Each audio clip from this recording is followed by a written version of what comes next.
चालू होगा। चलो, today we will discuss the first chapter, what can be the possible questions. तो as per syllabus it is introduction of textile, what is the definition of textile, fiber, yarn, fabric, wet processing, then difference between fiber and filament, ये भी आ सकता है, then different type as per nature and origin, क्या क्या textile fibres जो हैं available हैं, उनकी properties, physical property, chemical property, और उससे पहले हम डिस्कस करेंगे उसकी जो है देखने की property, microscopic view, morphological view.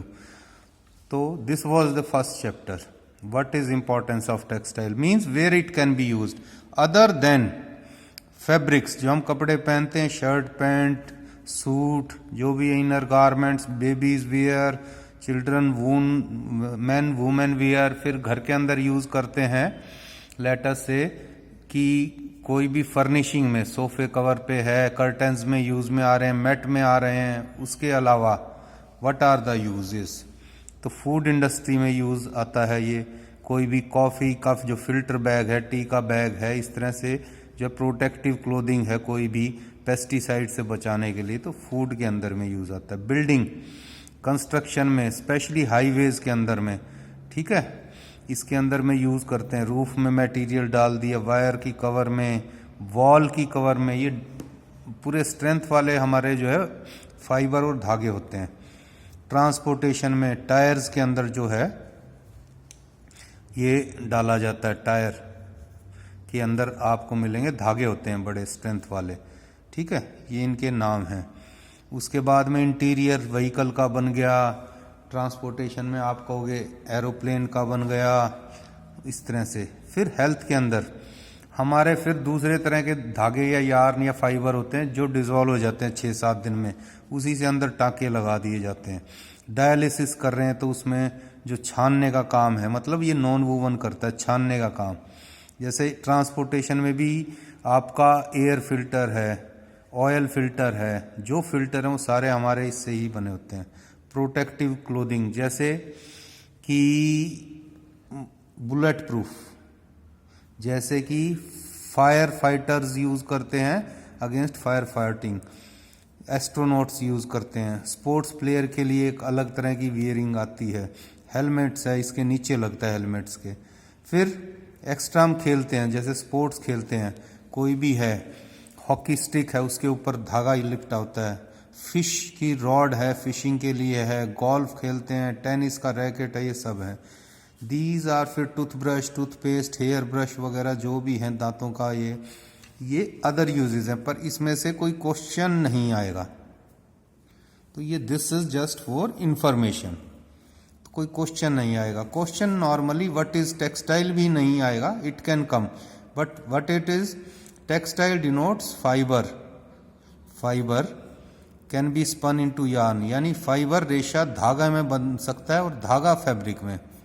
So textile denotes conversion of fibre into yarn and then into fabric and also in various other technical textiles. तो ये टेक्सटाइल है, ठीक है। धागे से अगर फाइबर से धागा कन्वर्ट नहीं हो रहा तो वो टेक्सटाइल फाइबर नहीं है, वो fibre it can be but it is not related to a textile.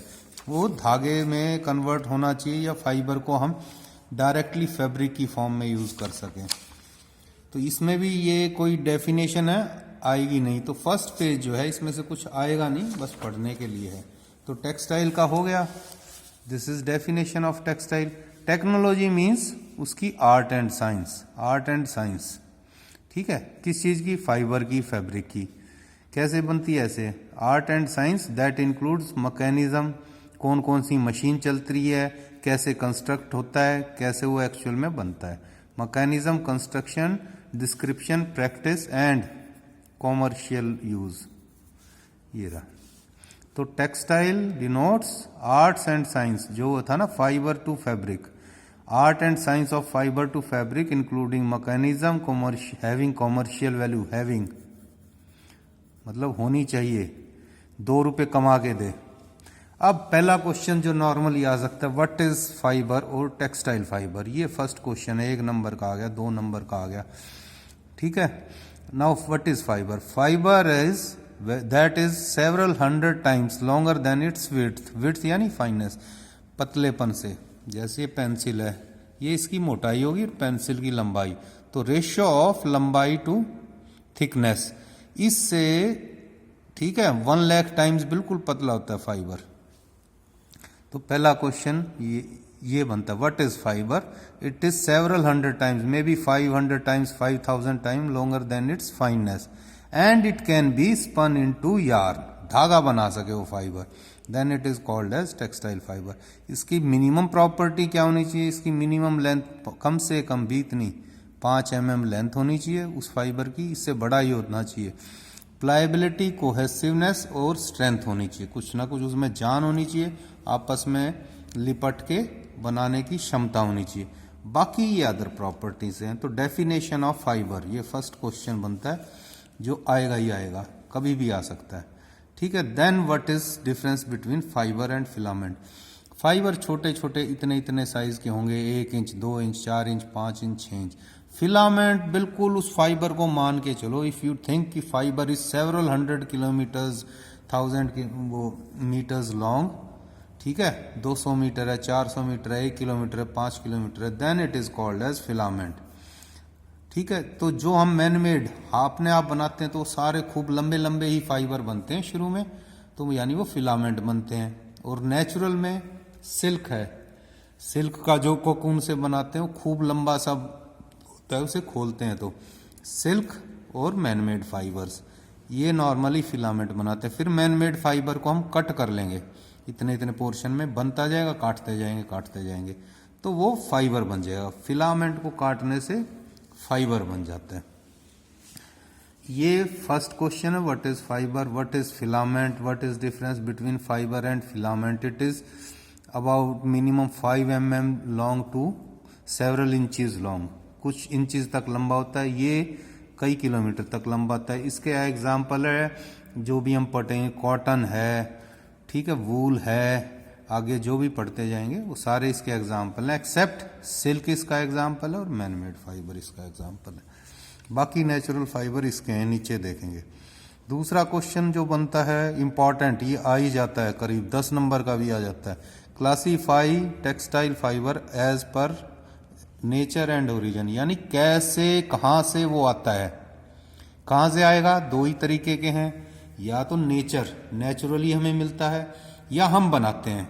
तो नेचुरली बनाते हैं तो उसे बोलेंगे नेचुरल फाइबर्स, और अगर हम खुद बनाते हैं तो वो हो गए मैन मेड फाइबर। तो 2 हो गए, नेचुरल और मैन मेड। अब नेचुरल कहाँ कहाँ से बनते हैं? एक प्लांट है हमारे पास, ये give name of 2 natural fibres या 5 नेचुरल फाइबर्स, ये छोटे क्वेश्चन भी हो सकते हैं, ठीक है। अब इसमें फर्दर कौन कौन से? प्लांट या वेजिटेबल फाइबर्स, प्लांट से, एनिमल से, और मिनरल हैं जो जमीन के नीचे मिनरल हम लेते हैं। ये 3 ही नेचर में चीजें पाई जाती हैं। तो क्वेश्चन आ सकता है, give name of 2 natural fibre, give name of 2 plant fibre, give name of 2 vegetable fibre, give name of 2 seed fibre, 2 leaf fibre, 1। ऐसे भी आ सकता है, jute is a dash fibre, यानी बास्ट या प्लांट या नेचुरल फाइबर। हेम्प इज फला fibre, तो hemp is bast fibre, या लिख सकते हो प्लांट या नेचुरल, तीनों ही ओके हैं, बाकी चॉइस है। Cotton is not a man made fibre, cotton man made fibre नहीं है। ये फिल इन द ब्लैंक्स एक मार्क्स के आ सकते हैं। तो 2 सीड फाइबर हो गए, कॉटन और लिनन। सीड यानी प्लांट में, चलो नीचे से, प्लांट में बास्ट यानी तने से जो निकलेगा, लंबे लंबे गन्ने की तरह होते हैं, जूट हो गया। फ्लैक्स, हेम्प, रेमी, जूट जैसे कैलकाटा साइड है, ये हेम्प रेमी साउथ में है, ये बिल्कुल पानी के पास यानी समुद्र के पास में मिलते हैं। साउथ में केरल वगैरह के आसपास मिलेगा, ये आपको कैलकाटा के पास। तो बास्ट के बाद में आप ऊपर चलोगे तो लीफ आते हैं। लीफ में manila, sisal, abaca, pineapple, banana leaf, ये सारे लीफ के हैं। इसमें से 2 याद कर लो, इसको हम स्टडी नहीं करें क्योंकि ये यूज में नहीं आते ज्यादा से। 1% भी यूज में नहीं आते तो इसे स्टडी नहीं करेंगे, ज्यादा हो जाता है। फिर लीफ के बाद में बन जाता है सीड। सबसे ज्यादा यूज में आता है कॉटन सीड में, अब लिनन भी आता है, तो ये साउथ में मिलता है कॉटन और लिनन। सीड वाले 80% यूज में आते हैं, शर्ट पहननी है, पैंट पहननी है। देन उसके बाद में जूट सबसे ज़्यादा यूज में आता है, जो कि रस्सी रुस्सी बनाने के और रस्सी के बोरी बनाने के काम में आता है। और फिर है सीड के बाद में फ्रूट, कॉयर, ठीक है, कोकोनट के ऊपर से हम उतारते हैं ना, इतने लंबे लंबे से इतने लंबे फाइबर होते हैं कोकोनट के ऊपर, वो हो गए। तो 4 हो गए वेजिटेबल में। Question can be give name of 2 bast fibre, jute is dash fibre, seed give name of 2 fibre, fruit fibre. बाकी सीड और बास्ट ये इंपॉर्टेंट है, नंबर 1 पे सीड है, फिर बास्ट है। फिर दूसरे टाइप का आ गया एनिमल फाइबर, एनिमल किंगडम से मिलता है। सबसे ज्यादा we receive is 2 things, first is silk, ये फिलामेंट की फॉर्म में होता है, खूब लंबा और बड़ा ही स्मूथ होता है, बिल्कुल चमकदार। जो भी चमकदार कपड़े हैं वो सिल्क के होते हैं। दूसरा है हेयर से वूल मिलता है, तो वूल सबसे इंपॉर्टेंट है। फिर सिल्क आ जाए, give 2 name of 2 hair fibre, तो आप कह सकते हो wool, camel fibre, rabbit hair, ठीक है। Give name of 2 animal fibres, तो वूल एंड सिल्क आ गए, सबसे इंपॉर्टेंट यही है। तो कॉटन पढ़ेंगे हम, जूट पढ़ेंगे, ये थोड़ा सा पढ़ेंगे, वूल, सिल्क, 1 2 3 4 ये 4 सबसे इंपॉर्टेंट है। इनके नोट्स आ सकते हैं आगे, वो बाद में देखेंगे। तो ये छोटे छोटे क्वेश्चन है, पूरा ये क्वेश्चन 4-5 नंबर का आ सकता है। क्लासीफाई नेचुरल फाइबर्स, तो ये क्लासीफाई करोगे आप। और पूरा ही आ सकता है classify both as per nature and origin, यानी नेचुरल फाइबर और मैनमेड फाइबर। इसमें कार्बन सबसे इंपॉर्टेंट है, कार्बन कई जगह यूज में आता है। एबेस्टॉस भी है, ये रहा देखो, ग्रेफाइट, एबेस्टॉस, ये इतने याद करने की जरूरत नहीं है, 1 या 2 पता होने चाहिए, इनको हम स्टडी नहीं करेंगे। फिर मैनमेड फाइबर, इसमें क्वेश्चन है नेचुरल एंड मैनमेड इकट्ठा आ जाए। तो मैनमेड फाइबर में क्या क्या है, रीजनरेटेड, यानी हम जनरेट करें उसे, हम बनाएं, कहीं से भी लिया और उसको हम बना के और फाइबर बना दें। तो सबसे ज्यादा है विस्कॉस रेयन या विस्कॉस एसीटेट रेयन, ये बिल्कुल कॉटन जैसा है, ठीक है। तो पॉलिएस्टर विस्कॉस, ठीक है, ऐसे यूज में आता है पॉलिएस्टर विस्कॉस। इसमें करीब करीब जो एब्जॉर्बेंसी है पानी की 7-8%, वो कॉटन जैसी है। तो ये कॉटन की जगह, कॉटन कम पड़ जाए, नेचर में नहीं बनी, तो उसको रिप्लेस करने के लिए ये वाला है, ठीक है। क्योंकि ये प्लांट से आता है तो ये सेलुलोजिक है, ठीक है। एक चीज याद रखनी है, प्लांट वाले जितने आएंगे वो सेलुलोज से बनते हैं, एनिमल वाले प्रोटीन से बनते हैं, मिनरल वाले मिनरल से। उसके बाद में ये रहा सेलुलोज, विस्कोस रेयन, जो बोल्ड कर रखे हैं और इटैलिक्स में अलग से देखो सीक्वेंस में, ये इंपॉर्टेंट फाइबर्स हैं। वैसे तो बहुत सारे हैं, सिंथेटिक में फिर देखो पूरी लाइन है। सिंथेटिक यानी केमिकल आप लोगे और केमिकल से जो है मोनोमर बनाओगे, मोनोमर से पॉलीमर, और सेवरल पॉलीमर्स मिलके एक फाइबर बनेगा, 100 200 500, वो आपस में जुड़े होंगे। मेन यहाँ लिख भी दिए, नायलॉन है, पॉलिस्टर है, एक्रेलिक वूल की रिप्लेसमेंट है, लाइक्रा, स्पेंडेक्स, ये हम पढ़ेंगे नहीं पर हैं, ठीक है, ये वाले फाइबर हैं। और ये एक, तो ये कैसे कैसे हैं, पॉलीएमाइड है, नायलॉन इज पॉलीएमाइड। पॉलिएस्टर यानी Easter, many Easter, that is polyester, सुना होगा पॉलिस्टर कॉटन, पीसी, ठीक है, या सुना होगा टेरी कॉट, तो इसका नाम है टेरी, टेरी, और कॉट मीन्स कॉटन। तो टेरिलिन ये वाले और कॉटन ये दोनों है, ये पानी नहीं चूसते, तो इसको फिश पकड़ने के नट में, पैराशूट वगैरह में स्ट्रेंथ बहुत है, यूज कर लेते हैं। आजकल पॉलिस्टर को उसके लिए भी यूज करने लगे हैं, स्पोर्ट्स वियर के लिए। क्यों, पानी चूसता नहीं, उसमें ऐसा स्पेस बना देते हैं जितना ही पानी उड़ेगा वो पार उड़ जाएगा। तो इसलिए पहले कॉटन का यूज होता था स्पोर्ट्स वियर में, टी शर्ट वगैरह में, आजकल इसमें सिंथेटिक या पॉलिस्टर भी आ गया। देखो बोल्ड में लिखा हुआ है ये, और ये इटैलिक्स में, तो ये इंपॉर्टेंट है, ये बोल्ड में लिखा हुआ है, ये बोल्ड में लिखा हुआ है, ये इटैलिक्स में, ये बोल्ड में। जो बोल्ड और इटैलिक्स है वो उनको याद करना है। फिर पॉलीएक्रोनाइट्राइल ये, और acrylic, give name of any polyacrylonitrile. What can replace wool. Acrylic can replace wool. ये आगे पढ़ोगे तो पता लग जाएगा. एक्रिलिक और मोड एक्रिलिक. इसके बाद में है, यहाँ आ जाओ, लाइक्रा एंड स्पेंडेक्स. ये स्ट्रेचेबल फाइबर है जो आजकल शर्ट पैंट में स्ट्रेचेबिलिटी है. ये 5-7% डाल देते हैं, उससे स्ट्रेच होता है इलास्टिक की तरह. इतना हो गया. इनमें से क्वेश्चन मैन मेड फाइबर पूरा आ सकता है. रीजनरेटेड फाइबर 2 के नाम दो, सिंथेटिक के 2 के नाम दो. ये पॉलिएस्टर के अंदर कौन सा आता है, तो टेरेलिन आ गया. पॉलीएमाइड में नायलॉन आ गया. पॉलीएक्रोनाइट्राइल में एक्रिलिक और मोड एक्रिलिक आ गया. ऐसे क्वेश्चन आ सकते हैं, 1-1, 2-2 नंबर के भी और पूरा बन के 10 या 5 नंबर का भी. अब कोई प्रॉपर्टी पूछ ले, give 5 important physical properties. Give 5 important 5 में केमिकल प्रॉपर्टीज. तो इनके नाम देने और इनकी यूनिट. तो फिजिकल नीचे इसको एक्सप्लेन किया हुआ है, टिक मारेंगे अभी. फिजिकल पहले तो अपीयरेंस में माइक्रोस्कोप से देखेंगे, एक लंबाई में फाइबर को और एक कटा के सेक्शनल व्यू. फिर उसकी केमिकल स्ट्रक्चर वो आगे पढ़ेंगे, वहां से मार्क्स आएंगे. तो फिजिकल प्रॉपर्टी सबसे पहले लेंथ किसी भी चीज की. आपको भी देखेंगे तो सबसे पहले हाइट देखेंगे, भी 5 फुट 3 इंच है, 5 फुट 5 इंच है, 6 फुट है, कितनी है. फिर मोटा कितना है, कोई भी लंबा और मोटा. तो fibre length millimetre centimetre inches में. ये रही फाइबर लेंथ जनरल प्रॉपर्टी. कम से कम 5 या 6 mm होनी चाहिए. Minimum length required for a fibre to be spun is 6 और 5 mm.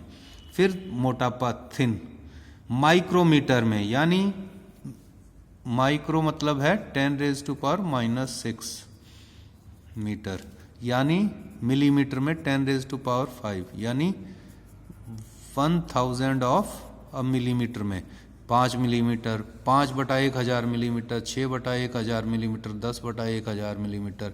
ऐसे डेंसिटी और स्ट्रेंथ ये मैकेनिकल हो गए, मैकेनिकल प्रॉपर्टी होगी. जैसे फ्लेक्सिबिलिटी खींचना, स्ट्रेचेबिलिटी, इलोंगेशन, इलास्टिसिटी, स्ट्रेंथ, ये सब मैकेनिकल प्रॉपर्टी है. इसमें कौन कौन सी है, density, strength, mechanical. Breaking, elongation, इसमें इलास्टिसिटी भी आ गई, ये जो है मैकेनिकल है. फ्लेक्सिबिलिटी ये भी मैकेनिकल है. मॉइस्चर ये रिलेटेड टू जो है एटमॉस्फेयर प्रॉपर्टी है. फाइबर लेंथ फाइननेस बच गया, कंपोजिशन बच गई, डेंसिटी हो गई, ये नॉर्मल जनरल प्रॉपर्टीज हैं. तो ये आगे डिवाइड कर रखी हैं. आपने इसके अंदर से सिर्फ इसकी वो याद करनी कि मिनिमम लेंथ कितनी होनी चाहिए और इसका क्या वो है, फाइननेस किस में आएगा, माइक्रोग्राम में. ठीक है. उसके बाद में आ जाओ, डेंसिटी और स्ट्रेंथ किस में आएगा, ये रहा, ग्राम पर सेंटीमीटर, सॉरी स्ट्रेंथ आएगा ग्राम पर डेनियर या ग्राम पर टेक्स. ये ग्राम व्हाट इज टेक्स और डेनियर ये बता देंगे. ठीक है. टेक्स मतलब फाइननेस, जितना एक फाइननेस पकड़ोगे. जैसे अब ये पेंसिल है, अगर ये मोटी हुई तो इसमें ये ज्यादा मुश्किल से टूटेगी, पतली हुई तो जल्दी टूट जाएगी खींचने से या घुमाने से. तो क्या एक डिफाइन कर दिया भाई, ये वाली पेंसिल के साइज को में कन्वर्ट करो उसे और उसके ग्राम. अगर ये इससे 4 गुना मोटी है और फिर जोर लगा रहे तो इसको 1/4 से या 1/16 से डिवाइड करो, तब उसका जो है स्ट्रेंथ मानी जाएगी.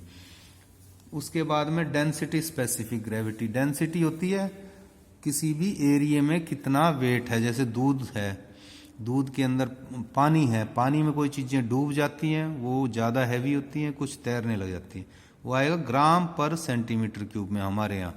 तो ये आपको पता होना चाहिए. Weight per unit, WEIGHT, weight per unit volume हमारी है ग्राम पर क्यूबिक सेंटीमीटर. ये तो स्पेसिफिक ग्रेविटी का क्या है, ग्राम पर सेंटीमीटर क्यूब. ये क्या है, ग्राम पर टेक्स और डेनियर. मॉइस्चर रिगेन ये आ सकता है, व्हाट इज मॉइस्चर कंटेंट. ठीक है. व्हाट इज मॉइस्चर रिगेन ये मैंने बता दिया था नोट्स में, वहां देखो. और what is relative humidity and what is absolute humidity. ये 4 ये चीजें ये इंपॉर्टेंट है. इसमें 2 नंबर का 1 नंबर के क्वेश्चन, यानी 3 1 नंबर के क्वेश्चन आ जाएंगे आपके इसमें. उसके बाद में कंपोजिशन. ये कंपोजिशन बता देंगे, जैसे मैंने बताया था. सेलुलोज होता है प्लांट फाइबर में, एनिमल में प्रोटीन प्लस अदर छोटी मोटी इंप्योरिटीज मिलेगी, और बाकी चीज़ें वैक्स वगैरह। ब्रेकिंग इलोंगेशन किस में मेजर करोगे, ये यहाँ आ गया मैकेनिकल प्रॉपर्टी है तो मैकेनिकल में आ जाए। इलोंगेशन जो है परसेंटेज में 5%, मान लो 100 mm है और 103 mm होने के बाद टूट गया तो ये 3% इसकी इलोंगेशन हो गई, ब्रेकिंग इलोंगेशन। इलास्टिसिटी वापस आने की लिमिट है। उसके बाद में फ्लेक्सिबिलिटी, फ्लेक्सिबल होना चाहिए, फाइबर रिजिड हो ही नहीं सकता, तो ये फ्लेक्सिबिलिटी चेक करेंगे, ये परसेंटेज वगैरह में आएगी। और केमिकल, ये सारी प्रॉपर्टीज यहाँ आ गई। देखो फर्स्ट है लेंथ, फिर फाइननेस, सिर्फ इसमें बेसिक चीज़ें देखनी है, फिर टेंसिटी, फिर स्पेसिफिक ग्रेविटी, फिर इलोंगेशन, फिर फ्लेक्सिबिलिटी, ये इससे मैच करती है। बीच में सॉरी मॉइस्चर रिगेन आ गया, ये सारा एब्जॉर्बेंसी वगैरह। अदर प्रॉपर्टीज ये सारी रह गई, ये नज़र मार लेना, ऐसा कुछ आने का इनका नहीं है, पर पता होना चाहिए क्या प्रॉपर्टीज़ हैं। फाइनल ईयर के बाद में जब इंटरव्यू दोगे तब ये प्रॉपर्टीज़ पूछ सकते हैं। अब केमिकल प्रॉपर्टीज़ 5 इंपॉर्टेंट। सबसे पहले तो हमेशा लाइट, सूरज की चांद की पड़ती रहेगी तो लाइट, फिर वो हीट होएगा या ठंड है तो सर्दी में रहेगा तो हीट, फिर वेदर, पानी आ गया, नमी आ गई, सूख गया, उसका इफेक्ट है क्या फाइबर पे। फिर फाइबर को जब ट्रीट करते हैं तो एसिड से या एल्कली से ट्रीट करते हैं, डाई से करते हैं, ये तीनों ट्रीटमेंट करने ही करने हैं क्योंकि उसे कलर करना है, तो ये आ गया। और ये भी उसी से रिलेटेड है, ब्लीचेस। फिर ये नीचे इसलिए ले लिया, ये कम इंपॉर्टेंट है, ये ज़्यादा इंपॉर्टेंट है। ब्लीचेस ऑक्सीडाइज किससे होता है, यानी वो सॉल्ट किससे होती है प्रॉब्लम, मेटेलिक सॉल्ट। बीच में ये आ गया इफेक्ट ऑफ मिल्ड्यू, यानी जैसे हम खाने का सामान रखते हैं नेचुरल फाइबर में स्पेसिफिकली, और सॉरी कह लो नेचुरली बना होता है, आटा हो गया, कह लो गेहूँ हो गया, इनमें लग जाती है सुरसी वगैरह, ऐसे ही कपड़ों के अंदर भी लग जाती है, तो इसके अंदर हम कुछ ना कुछ डाल के रखते हैं, ऐसे ही धागे में भी लग सकती है। तो अगर कंडीशन आपकी वेट, गिल्ली और अंधेरे वाली होगी तो उसमें मैक्सिमम जो है क्या कहते हैं नेचुरल फाइबर्स में आपका कुछ ना कुछ मिल्ड्यू एंड मोथ, कीड़े पतंगे लग जाएंगे और खा जाएंगे उसे, तो इसका इफेक्ट भी। ये केमिकल प्रॉपर्टी, ये फिजिकल देखेंगे हम।